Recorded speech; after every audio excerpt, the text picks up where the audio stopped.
నమస్కారం మిత్రులారా.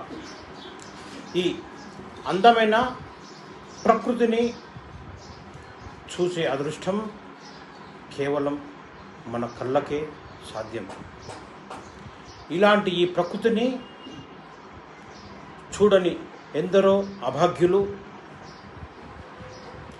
కేవలం మన ద్వారానే ఇది సాధ్యపడుతుంది.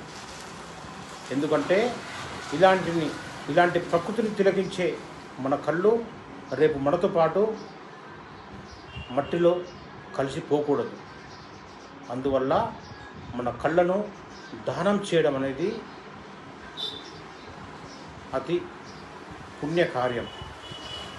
ఇలాంటి మన కళ్ళ ద్వారా ఇద్దరు అభాగ్యులకు ఈ ప్రపంచాన్ని, ఈ సృష్టిని చూసే అదృష్టం కేవలం మీ ద్వారానే సాధ్యపడుతుంది. అందువల్ల మన నేత్రాలను దానం చేసి ఇద్దరు అభాగ్యులకు ఈ ప్రకృతిని చూసే అదృష్టాన్ని కల్పిద్దాం. ఓం నమః శివాయ. శంభో శంకర.